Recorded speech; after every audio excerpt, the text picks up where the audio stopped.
Good morning, everyone. Nalipay ba ang tanan?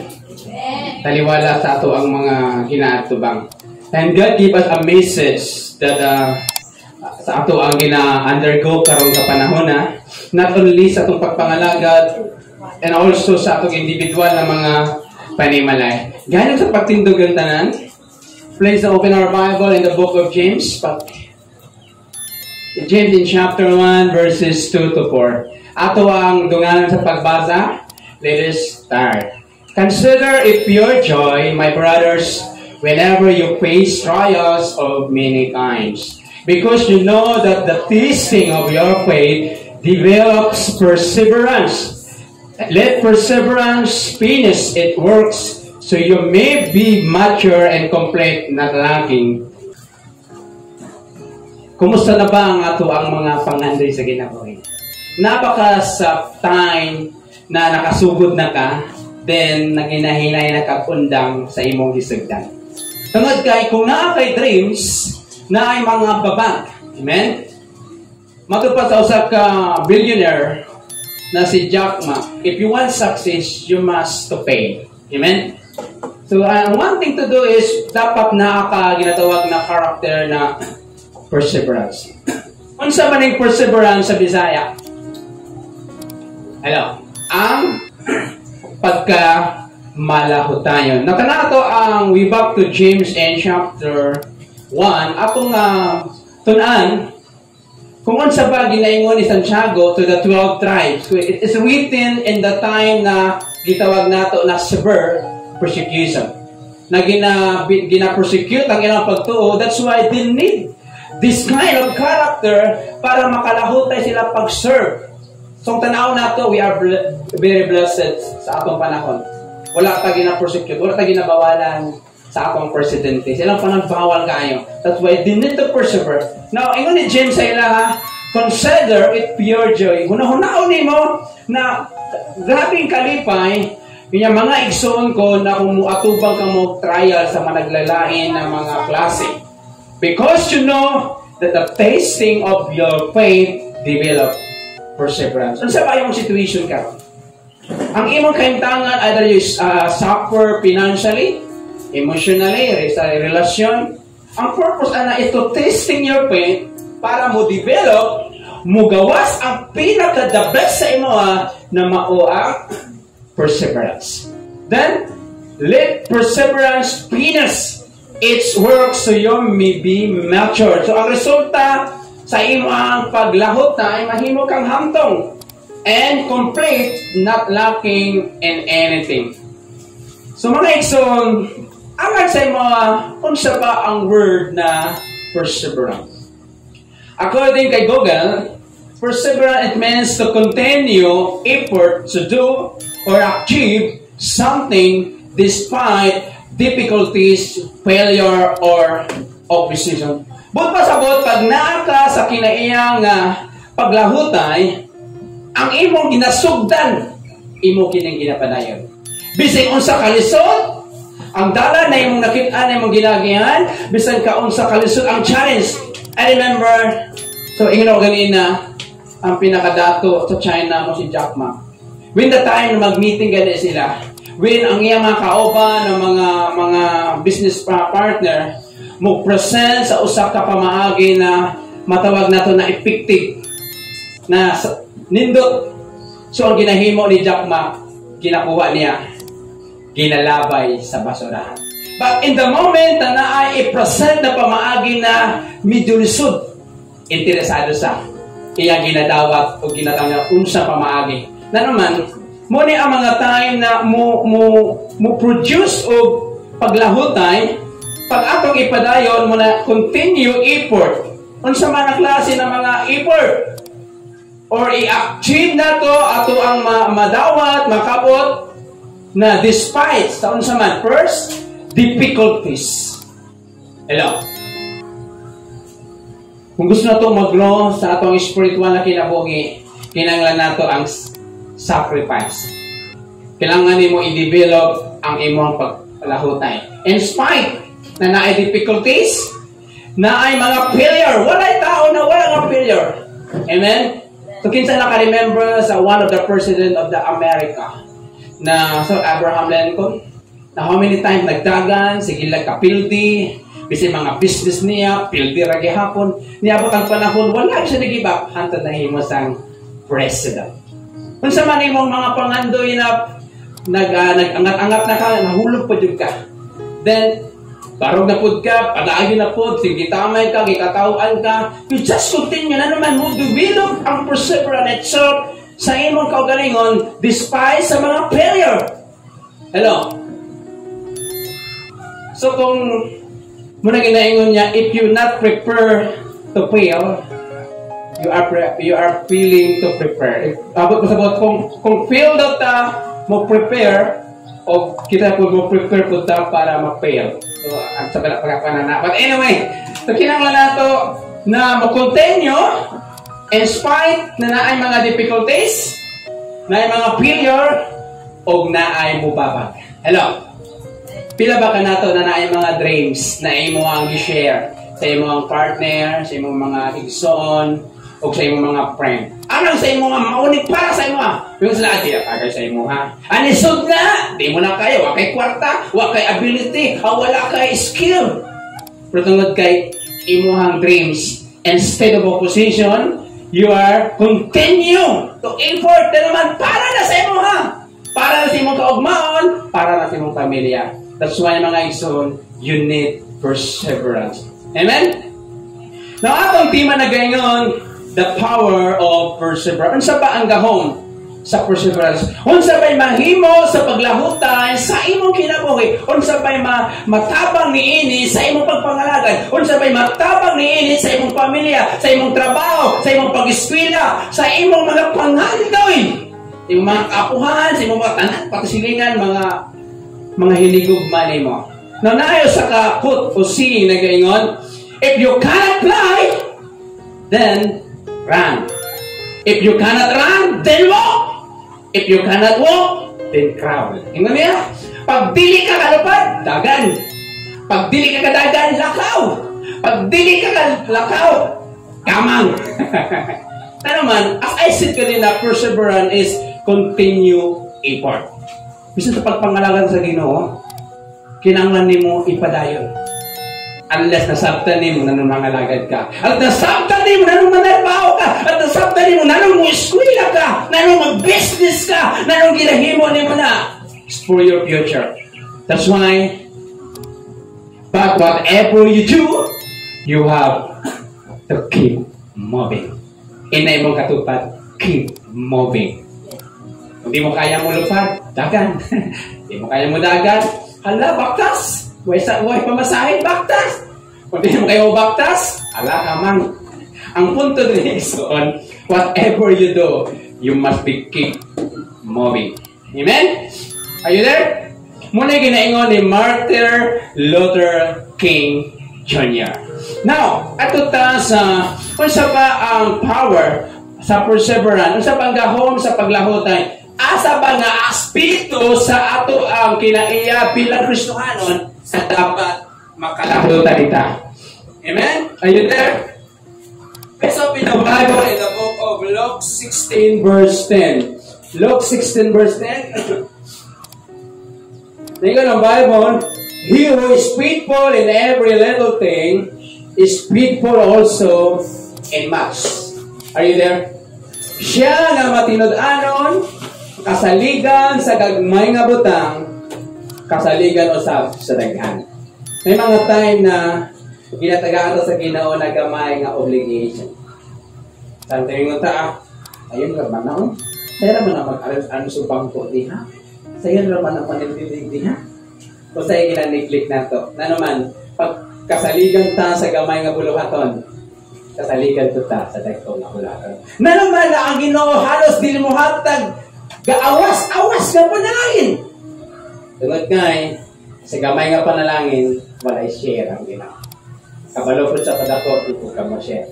It is exercise sa itong kinabuhi. Number one, the perseverance or power sa perseverance, hinanglan nato in our faithfulness. Number one is the perseverance of faithfulness. ang ako ang pagkamatinud-anon dapat from the start unto the end. Magpasalamat tayo so na naata sa panahon sa grasya.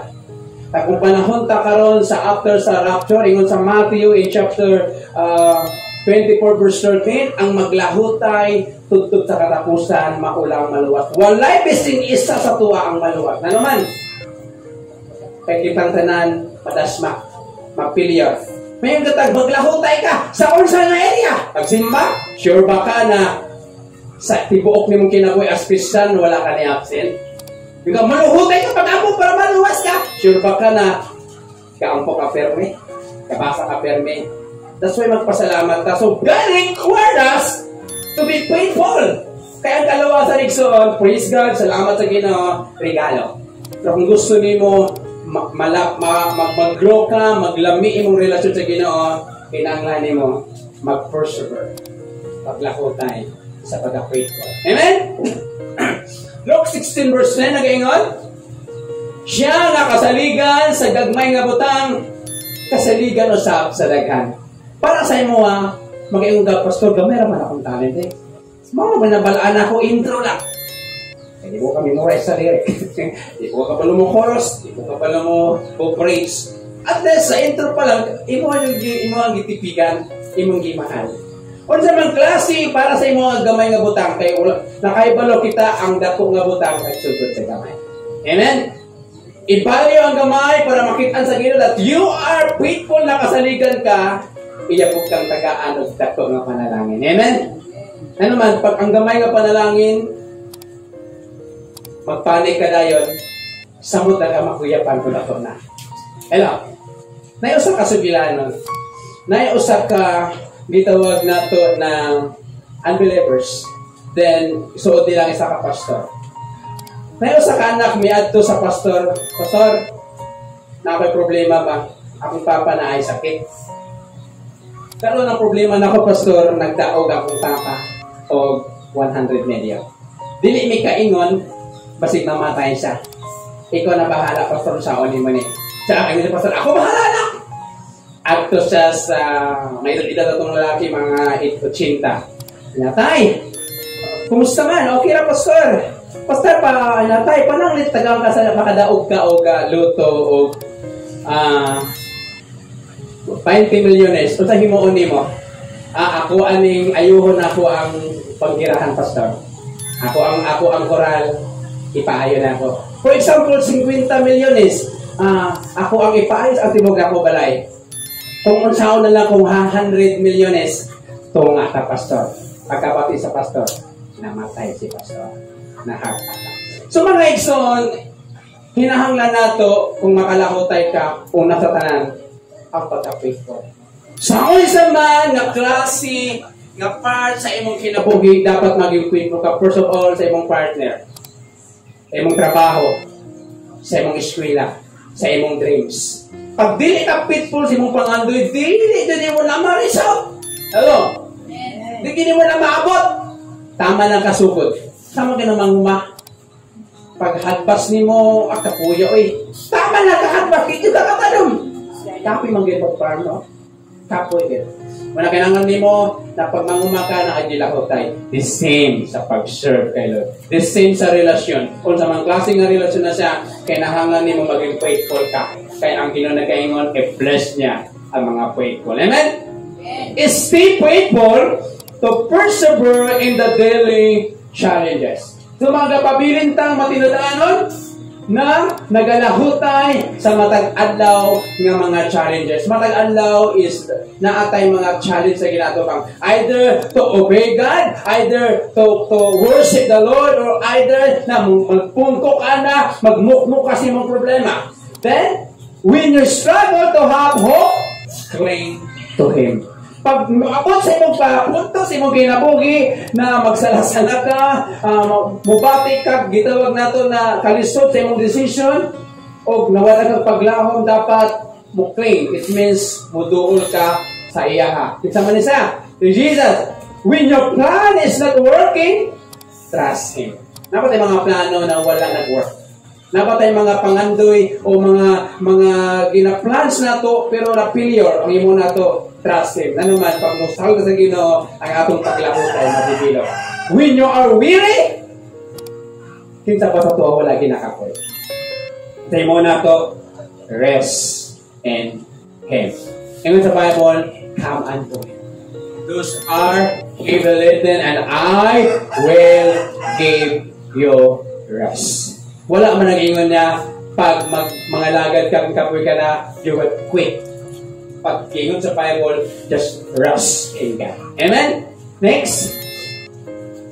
Open your Bible, please, in the book of Luke 18, verse 1. Luke 18, verse 1. Then Jesus told His disciples a parable to show them that they should always pray and not give up. Number 1, asa ka dapat maglahutay sa imuhang pagkamatilid. Ano nito pagka-faithful tanan area na sa tanan nga area sa imong kinabuhi faithful ka sa imong partner, sa imong trabaho, sa imong pagka-ikaw bilang pumuluyo sa Jensen, whatever. Ikaduha, perseverance of prayer. Hello. Kanina kinsa nag-pray. Pagmatay nimo, mag-pray. Pag nakakay problema, mag-pray. Pag nakakay blessing, mag-pray. Pag maluya ka, mag-pray. Pag madabilot, magdibilot na siyang gagulingon, ang pagkalahutay. Kung dibilot, pero nag-iyaha sa imong kinabuhi. Amen? Persistent faith, keep asking, keep coming, despite prolonged difficulties. Amen? Ang paglahutay daw, dapat ang pagtuon mo, padayon ka mangayo, padayon ka muabot. It means keep coming in the ministry of God sa bulaton ng Ginoo. Despite, hindi ka despite, prolonged difficulties, dito taas naman niya ako ang problema. Oy, pila naman ay katuig akong balatian, pila naman katuig ang ako ang kapuprihon, pila naman katuig niya ako kagutom, naman guro, inaana, no? Na pila katuig, gutom ka. Ano naman, mukha sa isa ako tsara. So, I'm sure, may mo na kagkuan.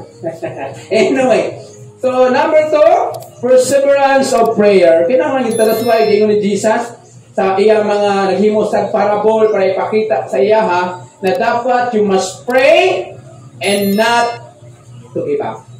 Mga igsoon, ang sugo sa Ginoo, always pray and not what?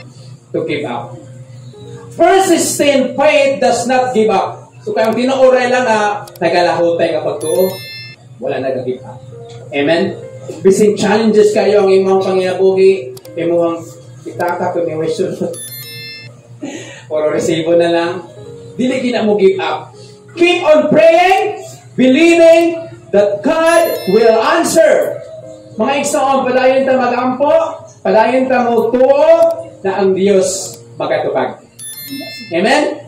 Napabuli na? Persistent is a choice. Ang paglahutay, imo walang piyon. Amen? Kung gusto niyo maglahutay, imo pagpangalagad, you make a choice.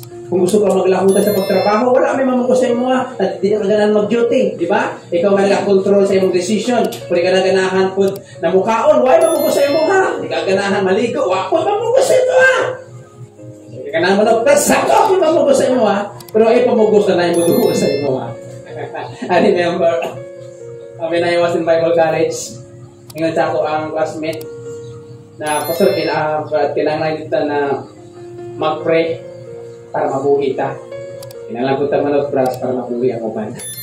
But anyway, persistent is a choice. Imuhanang pili, dili nagisip-sitan ka, dili ka gipugos ka, ikaw ang mo decide na maglahutay ka. Amen? That's why asa ka maglahutay ka daw sa imong prayer life. Matod pa ni James Smith, a prayerless Christian is a powerless Christian. Nung matingala ka na nung dali ka lang maluya, matingala ka na nung dali ka lang ma-discourage, nung dali lang ka masuko, dali lang ka whatever diha, na naman, i-check. Kasi kulang ka sa vitamin sa prayer. Ano kayo mong katupad? Kung gusto ka na sa vitamina sa patampo. Now, where's the... Wala ka na nag-pray, di ba ka kalahutay? Dali ka mo surrender. Kaya ang sekreto sa mga nagalakotay, prayer po. Amen? Even Jesus, iyang gitudlo sa ila, early in the morning the praise. Hello? Kumusta itong prayer life? Is still alive ang atong prayer life. That's why dili ka makalakotay. Imong desisyon mo nagbalot. Manaana, dili ka, gusto na pod ka. Pero kung prayerful ka, imong mind, imong dinaisit sa Ginoo, mo nagipangayo na ko Lord, para ni sa akong pamilya, para po din sa kayo mong kahimayan. So we must continue to pray, amen? And open the Bible please in Galatians 6 verse 9. Galatians 6 verse 9. And let us not grow weary of doing good, for in due season we will reap if we do not give up. Dili ta kapuyan sa paghimo og maayo. Ang pagpangalalad maayo dili. Hello. Ang pagsimba maayo dili. Ang pagsupport sa ministry maayo dili. Maayo. Amen. Kaya Diyos maayo. Nganiya, for in due season, asa kitag nagtanong kag mais ug ma-harvest dayon. Masiunahan ka sa ilaga. Kabalo kita 4 months, di ba? Gawas kong rabanos ni mga itanom is only 35 days. Sa pag-serve sa Ginoo, nagsugod pa lang na ikaw, nauna na ikaw, namutato na po, ka nagsapilo. No! Naman, musabot ka po, pre. Kaya mo na wala naman sa Ginoo. Naman, ang imong panahon, ihurot na nimo sa pagtrabaho. Pag magsakit, quits. Alit ang hospital. So, dapat, dili ta dapat kapuyan sa paghimog maayo, sa pag-serve. For, ingon sa Bible, and you, naagit tama nga panahon, inaim katupad, paggulat sa tama nga panahon. Bisin sa kuha, may tama nga panahon para sa kuha. Para sa imo ha, manaingon sa the book of Isaiah in chapter 64:20, if time is right, God will make it to happen. Amen? Kung imong pangandoy na mahuman ng balay, na aginay time para diyan. Don't be discouraged! Na naman ikatulog, tungod kay, ang perseverance is a process.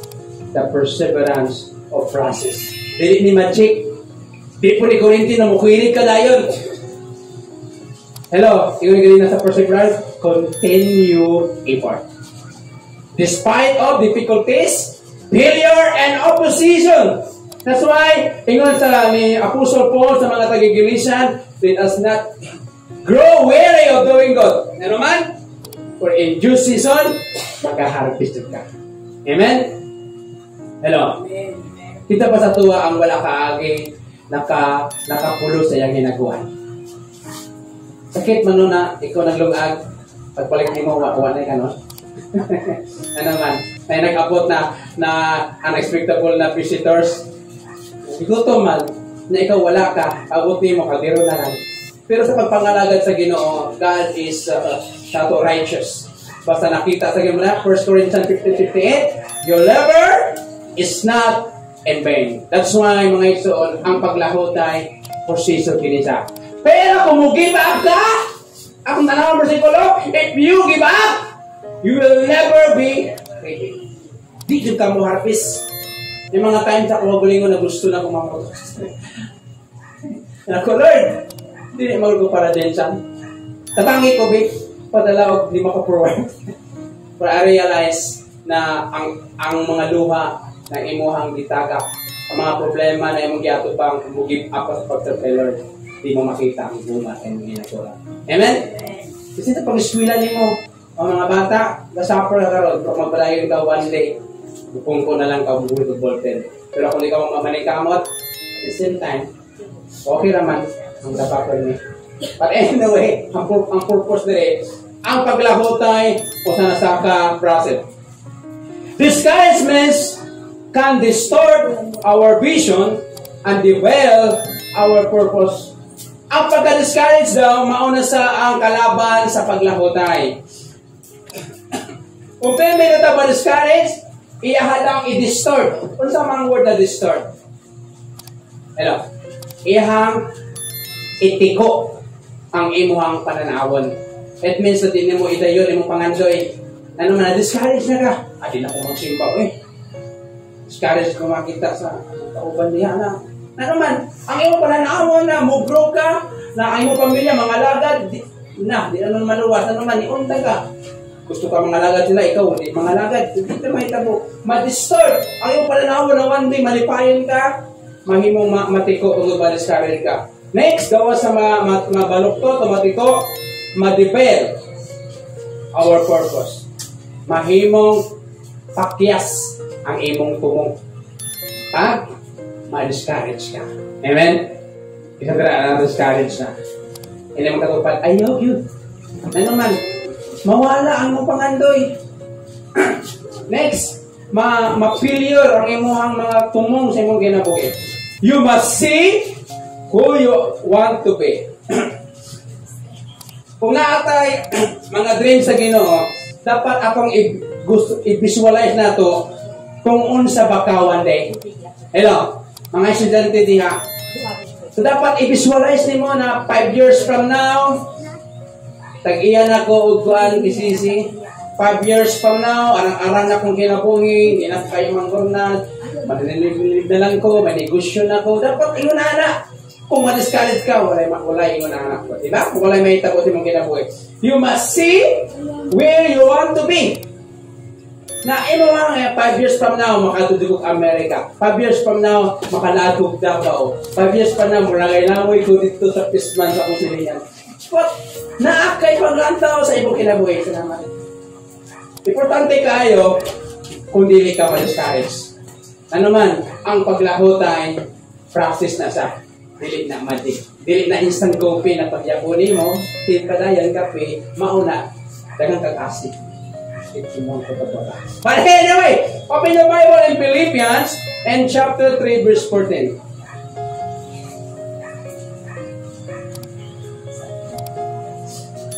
I press on toward the goal. Kita may goal. Nya nagpadayon ko ngadto sa ako ang mga pangandoy, mga tumong for the prize of the upward call of God and Christ Jesus. Dili naman isa ma-reach out ang imong goal kung ma-discourage ka. Kay ang kalaban sa paglahutay, discouragement. Hello. Ganyan ako sa pagtindog ang tanan. Mga igsoon, always remember that God is in control of the result. Ay importante kayo nakagisugdan. Wala pagari ka nagsugod, gunahon na nakaw sa resulta. Buhatan lang ang pwede ni mong mahimo, pasante ang Ginoo na mo hulma sa imong gisugdan. Hello? Whatever your dreams in your life, always remember that God is in control. Hello? That's why, Galatians 6 verse 9, ayaw pag-give up. Persistent Christian feed their spirit. Ang nagalahutay daw na Kristohanon, ginapakaon na pirmi ang iyang espiritu. Kung sa mga pagkaon ng espiritu? Spiritual things. Spiritual worship. Prayer. Ginapakaon ba niyo yung espiritu niyo? Mauna sa ang identity sa usa ka persistent nagalahutay na Kristohanon, ginapakaon na pirmi ang iyang espiritu. Persistent Christian control their thought life. Ang makaguba sa ato ang focus, makaguba sa ato mga pangandoy, kanang di nato makontrol ang ato ang mga hunahuna. Wa pa ka gidaot, imong hunahuna gidaot na ka. Wa pa ka gilibak, nakita mo sa tingin, habi mo ikaw na ang topiko. Ikaw na ang ginaistoryahan. Na naman, kaya mga nato kan, kawato ng ato ang kalipay. Now in Psalm 34 verse 19, Psalm 34 verse 19, many hardship and perplexing circumstances confront the righteous, but the Lord rescued him from them all. Daghang kahit ginaagian ng mga kalisod, tama ba? Mga circumstances na murag mo train, murag mo tuok sa imo ha. Pero ang nindot lang, ang Ginoo magaluwas sa imo ha.